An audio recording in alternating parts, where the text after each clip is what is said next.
ఒకప్పుడు యవనస్తులు ప్రేమించుకునేవారు. యవనస్తుడైన అబ్బాయి యవనస్తురాలైన అమ్మాయి ప్రేమించుకునేవారు. రోజులు ఎలా అయిపోయింది తెలుసా? ఆ రోజులు కూడా ఇలాగే ఉన్నాయట, ఈ రోజులు కూడా అలాగే ఉన్నాయట.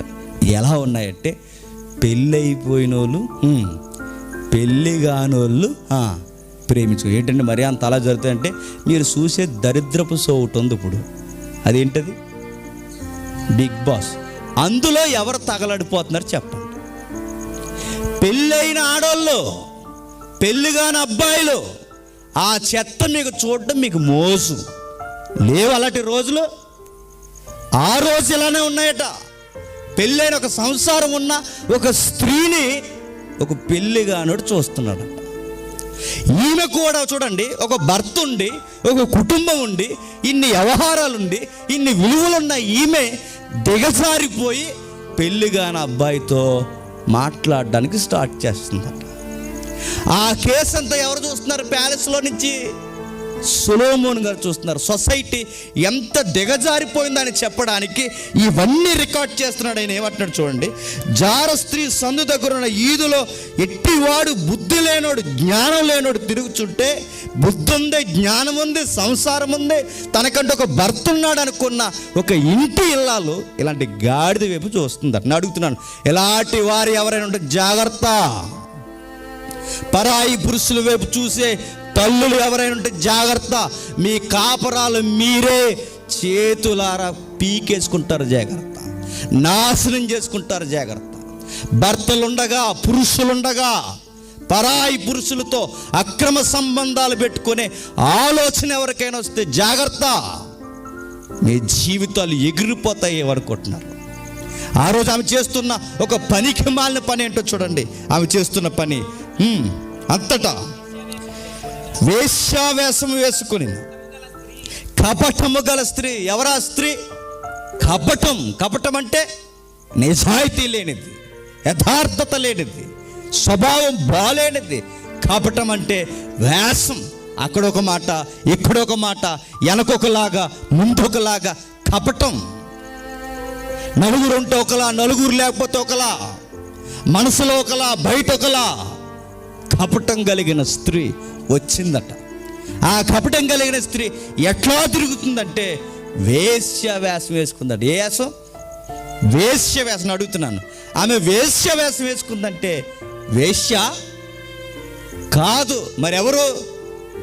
వేశ్యలా వేషం వేసుకుంది. ఎందుకంటే ఒక గృహిణి అంటే ఎవరన్నా ఏమని అంటారేమని వేశ్యలా వేషం వేసుకుని, వేశ్యలానే సరే అనుకుని ఎవడొకడితో అక్రమ సంబంధం పెట్టుకోవాలనుకుందట. ఎప్పుడైతే అలాంటి పాడు బుద్ధి ఉందో, వీడు వచ్చినోడు, వీడు ఇలాంటోడు కాదు, ఈ లేత కుర్రగాడితో నేను కిచ్చాపాటి వేయాలనుకుందట. ఎప్పుడైతే అనుకుందో, వీడు వస్తూ పోతూ ఉండగా ఆమె చేస్తున్న పనులు ఎలా ఉన్నాయో రికార్డ్ చేస్తున్నాడు చూడండి. వాడికి భాషలు అంటాడు, బొబ్బలు పెట్టిందంటే ఈదుల్లో అక్కడ ఇక్కడ ఇంట్లో లేకుండా సోదు కబుర్లు చెప్పుకుంటూ, ఇల్లు శుభ్రం లేకుండా, ఏమీ లేకుండా, ఇంటి బాధ్యతలు లేకుండా మాట్లాడితే బయట తిరిగే ఒక స్త్రీ. చాలామందికి ఈ మధ్య ఫ్యాషన్ అయిపోయింది. ఇంట్లో ఉండరు, మాట్లాడితే ఈదుల్లో తిరగడానికి చూస్తారు. చాలామంది ఉన్నారు అలాంటి వాళ్ళు. మంచి తల్లులు కూడా ఉన్నారు స్త్రీల్లో, వాళ్ళనేమంటలా. చాలామంది ఏదో ఒక వంక, ఏదో ఒక వస్తువు వంక, ఏదో ఒక విషయాన్ని పెట్టుకొని రోడ్ల మీదకు పోవడం, మార్కెట్లకు పోవడం, ఏదో ఒక పని ఉందన్నట్టు చేయడం. నేను అడుగుతున్నాను, ఇంటి పనిని పట్టించుకోలేనిది బతుకు ఎలా సరిదిద్దుకోగలదని ఎలా అనుకోగలని చెప్పండి. కష్టపడిపోతాడండి యజమాని. నీకు ఎండ తగలకూడదని, నీకు వర్షం పడకూడదని, నువ్వు ఎండలో ఉండకూడదని, నువ్వు నీడ పుట్టిన బంగారు బొమ్మలా నువ్వు ఇంట్లో ఉండాలని నీ కొరకు కష్టపడడానికి పోతున్న వాడు ఆ కష్టాన్ని లోకుగా తీసుకుంటే, నేను చెప్తున్నాను, ఇది దారుణమైన మోసం. గుర్తెట్టుకోండి, ద్రోహం. అది గుర్తెట్టుకోండి. ద్రోహివు నువ్వు, గుర్తెట్టుకో. నిన్ను బాగా చూడనని వాడు బయటికి పోయి కష్టపడుతుంటే, ఆ కష్టం టైంలో నువ్వు సమయాన్ని తీసుకొని ఆ కష్టాన్ని తింటూ ఇలాంటి పనులు చేస్తున్నా చెప్తున్నా, ద్రోహం ఇది. ఆ రోజు ఆమె చేస్తున్న తప్పదే. ఇదిగో భర్త ప్రేమిస్తుంటే ఆ ప్రేమను లోకు కట్టింది. భర్త గౌరవిస్తుంటే ఆ గౌరవాన్ని లోకువ కట్టింది. భర్త బంగారు బొమ్మలా చూస్తుంటే భర్తని పనికిరానుళ్ళ చేతగానుళ్ళ చూసింది. ఇలాంటి వారు ఎవరైనా ఉంటే జాగ్రత్త. పరాయి పురుషుల వైపు చూసే తల్లులు ఎవరైనా ఉంటే జాగ్రత్త. మీ కాపరాలు మీరే చేతులారా పీకేసుకుంటారు, జాగ్రత్త. నాశనం చేసుకుంటారు, జాగ్రత్త.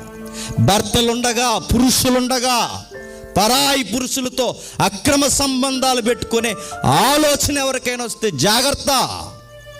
మీ జీవితాలు ఎగిరిపోతాయి అనుకుంటున్నారు. ఈమె చేస్తున్న పిచ్చి పని ఏంటి చెప్పిన? పురుషుడు ఇంటలేడని లోకువ కట్టింది, ప్రేమను లోకువ కట్టింది, ఆయన బహుమానాలు లోకువ కట్టింది. ఒక మాటలో చెప్పాలంటే తన భర్తను చేతగానాడు అనుకుంది. చివరికి ఈమె సాధించింది ఏంటి చెప్పిన? ఆ యవనస్తుడి జీవితం నాశనం అవుతుంది, ఈమె జీవితం కూడా సంసారం నాశనం అవుతుంది. నేను అడుగుతున్నాను, ఇదే సీన్లో రూత్ ఉంటే ఏం చేస్తుంది చెప్పిన? ఇలాంటి పోకిరిగలు ఎవరైనా దగ్గరికి వస్తే చెప్పు తీసుకొడతా అంటుంది. ఎవరు? రూతు. నిజమండి. ఆమె క్యారెక్టర్ ఏంటో తెలుసా? భర్త చనిపోయి మంచి వయసులో ఉన్న పొరుగు యవనస్తులు ఆ పొలాల చుట్టూ ఎవడన్నా తిరుగుతున్నా కనీసం కన్నెత్తి చూడలేదట. ఆ మాట రాయబడింది బైబిల్లో. కన్నెత్తి. భర్త చనిపోయినా ఇలాంటి టైంలో ఏదో ఒక పురుషుడు తోడు కావాలన్నంత అవకాశం ఆమెకున్నా పరాయి సంబంధం జోలికి పోలేదట.